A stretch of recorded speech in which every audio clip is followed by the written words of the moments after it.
Buenas tardes, Nadia. Sí, bueno, como tú lo mencionabas, según cifras oficiales, por supuesto, esta cifra de atenciones por virus respiratorios en la comuna de Temuco ha alcanzado los 45, casi los 45.000 casos de atención por estas enfermedades respiratorias, casi un 10% de aumento en comparación con el año pasado, y además también todo esto se genera, estas atenciones en los recintos de salud, las urgencias de los servicios municipales. Pero para conversar más sobre este tema nos encontramos con el doctor Pablo Valdés, Pablo Valdés, del Servicio de Salud Araucanía Sur, doctor pediatra y además subdirector médico de este centro de salud. Cuéntenos un poquito sobre estas cifras alarmantes también, y cuéntenos también sobre el tipo de virus respiratorios que están circulando en estos momentos en la capital y también en la región, y por supuesto también la campaña de vacunación que existe en la comuna y en la región también para prevenir estos casos. Bueno, Pablo Valdés, subdirector médico del Servicio de Salud de Araucanía Sur. Bueno, se ha ido presentando un aumento semana a semana de la cantidad de consultas por causa respiratoria, tanto en niños como en adultos, lo cual es esperable en esta época del año. Normalmente... perdón, No se preocupe. Normalmente un año, una vez que comienzan las clases, el retorno escolar, ¿se cortó? Sí, no, es que apretó, está con retorno, entonces apretó el botón, así que no se preocupe, ahora podemos seguir. Ya. Normalmente se produce un aumento una vez que comienzan las clases por el intercambio que hay entre los niños en los colegios, en las universidades. Empieza a aumentar el contagio de virus respiratorio y empieza a aumentar el número de consultas. Y en la medida que el clima se torna más frío, también empieza a aumentar más el contagio, porque a los virus les favorece en las temperaturas más frías para permanecer más tiempo vivos en la superficie, y se facilita el contagio. Además que eso hace que en general la población se aglomere más, los lugares donde estén más cerrados, se ventile menos, y todo eso favorece, se da un ambiente más propicio para que se aumente el contagio de los virus respiratorios. Ahora, este año ha sido un año normal, podríamos decir, como lo eran los años anteriores a la pandemia. El año pasado fue un año muy particular, diferente a otros años, y este año se ha comportado como eran los años anteriores pre-pandemia. En estos momentos el virus que circula con mayor cantidad es el virus influenza A. Casi un 70% de los virus detectados en los exámenes que se hacen a los pacientes que consultan es influenza A. En segundo lugar es el rinovirus, que alrededor de un 30%, y después vienen otros virus como el adenovirus, para influenza, pero en cantidad menor. Todavía no hemos tenido una aparición importante de lo que es el virus respiratorio sincicial, que es el virus que más nos preocupa en niños pequeños. Y no sabemos muy bien cómo se va a comportar este año, porque este año esperamos el impacto por la vacuna del Nirsevimab, que se ha colocado en niños pequeños, y que lo que pretende es frenar el contagio o la actividad de este virus respiratorio en niños pequeños. Así que es probable que sea menor, que sea mucho menor que otros años, el efecto que esperamos. Bueno, y con respecto también a esta vacuna y al plan de vacunación también, el llamado que se hace a vacunarse, porque claro, está el virus de influenza, pero también está circulando el COVID, sí, es que no en la misma medida de comparación de otro año. Bueno, Nadia, consulta, porque me estaban informando de que estabas hablando al micrófono, no tenemos buen retorno. No, Cata, precisamente por ahí va mi pregunta, que tenía que ver con la importancia de la vacunación. Claro, bueno, la importancia de la vacunación en torno a estos virus, pregunta nadie en el estudio, y obviamente también en la vacuna Nirsevimab, que en este caso es para el virus sincicial en menores lactantes en este caso, y también las medidas de prevención que se hace, aparte de la vacunación, y las medidas de autocuidado que uno puede tomar para enfrentar estos virus respiratorios. Bueno, las vacunas son una medida de prevención esencial, absolutamente comprobada, de que disminuyen las enfermedades graves, tanto por el virus influenza, que es un virus que nos afecta todos los años, tanto por el COVID ahora, desde que apareció la pandemia, y ahora el Nirsevimab, que afortunadamente tenemos esta herramienta para prevenir las enfermedades graves por el virus respiratorio sincicial. son sumamente importantes, así que el llamado a la población es a que se vacune, niños, adultos, todos los grupos de población que están indicados para esta vacuna. Bueno, y con respecto a ese porcentaje de las personas que se han vacunado, por ejemplo, para influenza, COVID, ¿tiene los datos de cuántos más o menos hay en la comuna de Temuco y en la región en general? Sí, actualmente estamos oscilando alrededor del 50% de la población que nosotros esperamos que se vacune. Así que todavía nos falta y por eso es importante el llamado a la población de que asista a vacunar. En niños ya llevamos 1.500 niños vacunados con el Nirsevimab, que es bueno, pero todavía falta un grupo de población que es importante que los papás lleven a estos pequeñitos a vacunarse. Claro, bueno, y en este caso son los grupos de riesgo a los que se refiere la población objetivo que falta vacunarse, pero ¿qué pasa igual con la gente, por ejemplo, de mi edad o de otras edades que no están en estos grupos necesariamente de riesgo, como los lactantes, las personas mayores, entre otros? Bueno, afortunadamente estos grupos de edad son los que no tienen el riesgo de tener enfermedades más graves.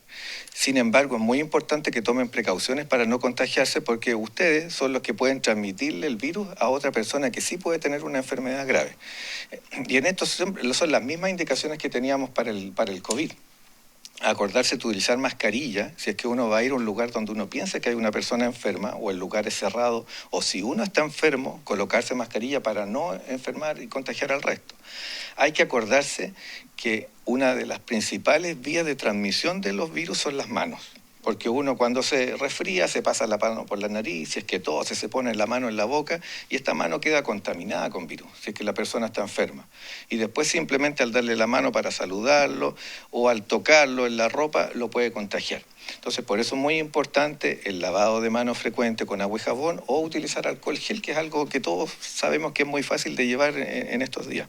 Bueno, igual es muy importante eso de reforzar las medidas de autocuidado y con respecto igual, sabemos que usted trabaja en el hospital regional, en los puntos de vacunación específicos para quienes nos están escuchando en las casas, sobre ¿cuáles son estos puntos, los más, en este caso, conocidos? Y también escuchaba en la entrevista anterior que tenías el despacho, Nadia, con Cristian Cares sobre la posibilidad de generar estos espacios de box móviles que van a vacunar a las distintas comunas y todo. Yo sé que se están haciendo campañas en ese sentido, pero si nos pudiera comentar un poquito al respecto. Bueno, hay varios dispositivos donde se puede vacunar. También sé que están estos dispositivos móviles. Sí, aquí lo que más importa es que la gente tome conciencia de la importancia que tiene la vacuna, porque lamentablemente a veces hay estas corrientes de influencias de que las vacunas pueden traer problemas y eso lleva a la gente a tener la duda de lo importante que es la vacunación. Y sabemos por múltiples estudios y por todo lo que hemos utilizado, que las vacunas son sumamente seguras. Los efectos adversos son muy poco comunes y generalmente de muy poca importancia. Y el efecto que tienen a nivel poblacional de prevenir enfermedades graves está sumamente comprobado.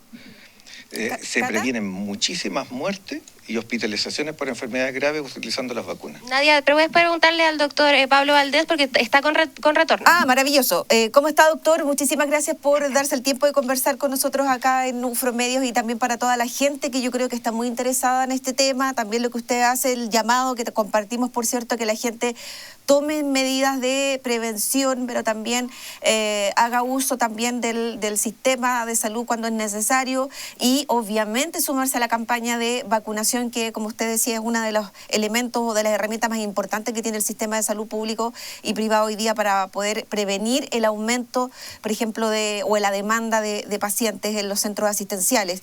Pero me gustaría preguntarle, porque usted mencionó distintos virus, ¿no? Tanto influenza, rinovirus y otros que han bajado en porcentaje. Hoy día nosotros vemos que la mayoría de la gente como que dice estoy resfriado, ando agripado. ¿Cuál es la diferencia, por ejemplo, de este tipo de virus? La diferencia entre la influenza y el rinovirus, por ejemplo.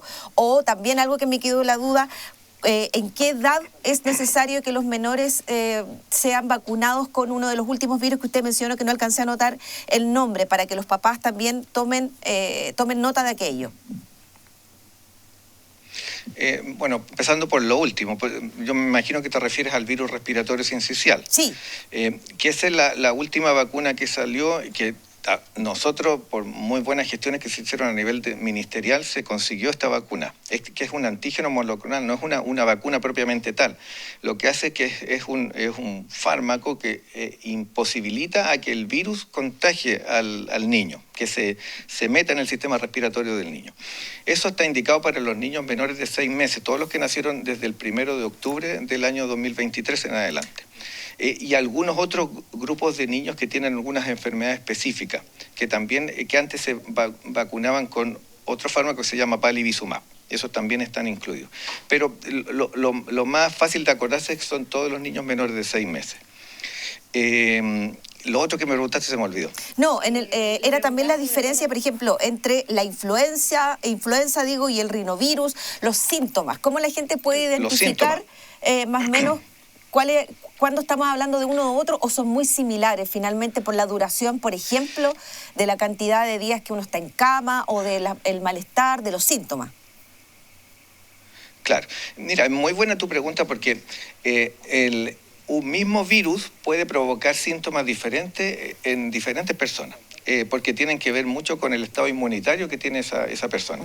El virus respiratorio sincicial, por ejemplo, en un adulto lo que provoca es un resfrío fuerte, con harta mucosidad, con un poco de fiebre, un poco de tos, pero en un niño pequeño, menor de 3 meses, provoca una neumonía, una bronquiolitis o una neumonía intensa que incluso puede llegar a provocar una insuficiencia respiratoria al niño y necesitar ventilación mecánica. Wow. Entonces es diferente el contexto. O en un niño incluso un poco más grande que tenga alguna enfermedad crónica.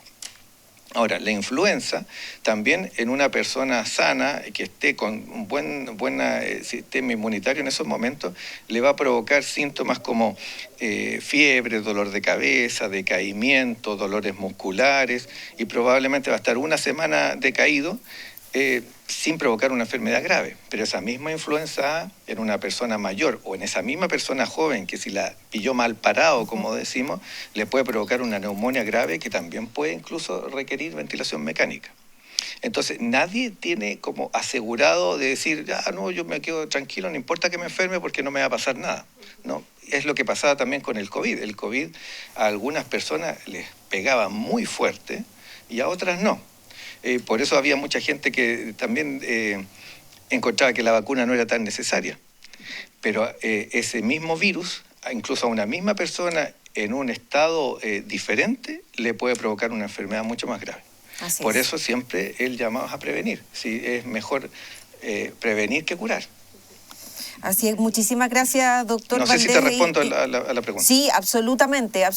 Yo creo que nuevamente el llamado es obviamente a hacer caso, digamos, de estas recomendaciones que ustedes son quienes saben más que nosotros, en el fondo son los expertos que le están estudiando también constantemente el avance y el desarrollo de estos virus, porque así como tuvimos una pandemia, nuevos virus se están haciendo sentir o a lo mejor lo que antes pensábamos que era una gripe simple, ¿no? Hoy día tiene un impacto mucho mayor también en pacientes, por ejemplo, que fueron pacientes COVID, ¿no? Que quedan con algunas secuelas. Entonces, es muy importante todo lo que usted nos está contando y también a los papás hacer el llamado, obviamente, a vacunar a sus chiquititos. Usted decía entre los 0 y 6 meses para poder, de alguna manera, inmunizarlos ante el virus sincicial. Esperamos, doctor, por cierto, que no nos veamos enfrentados, digo, ustedes también, que son, digamos, quienes están en la primera línea junto a los enfermeros, enfermeras, TENS, ¿no? En los centros asistenciales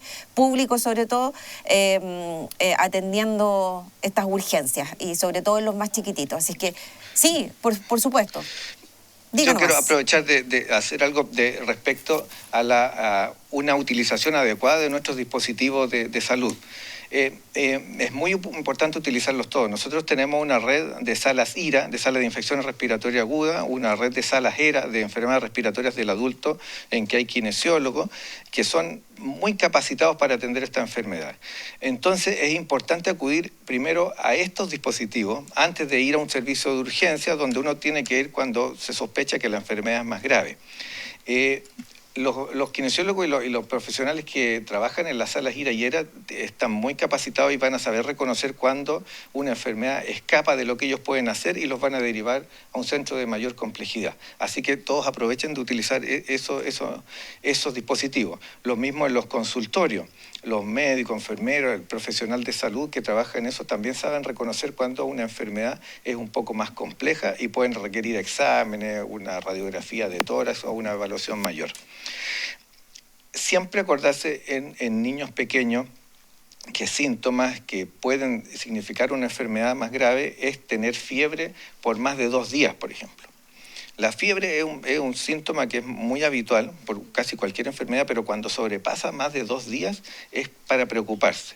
Si un niño pequeño empieza con decaimiento y deja de comer, porque los niños pequeñitos normalmente comen cada 3 o cada 4 horas, y es un niño que deja de comer porque se ve cansado, también es un signo de alerta y que hay que llevarlo a un servicio de urgencia. Si nota que tiene dificultad respiratoria, es decir, que se ve apremiado para respirar, angustiado para respirar, que se le hunde la guatita, que se le remarcan las costillas, es porque también tiene dificultad respiratoria y hay que llevarlo a consultar. Si tiene ruido respiratorio, ruido audible, también es un motivo por el cual consultar. Y la otra cosa que hay que fijarse es en la coloración de la piel. Cuando los niños están oxigenando más la sangre, la piel se torna de un color más azul. O también puede ser muy grave cuando un niño está con fiebre y aparecen manchones. Esos son síntomas de enfermedad grave. Esos son motivos de consulta. Lamentablemente ocurren casos de consultas que son tardías. Cada vez son menos, pero todavía quedan casos de a veces de lactantes muy pequeñitos que fallecen en domicilio o que llegan a consultar cuando ya es muy tarde, porque es difícil reconocer los síntomas en niños pequeños. Por eso estamos nosotros también haciendo una campaña educacional, haciendo videos educativos al respecto, que es importante que los difundan para que todo el mundo sepa cuándo es el momento oportuno para consultar.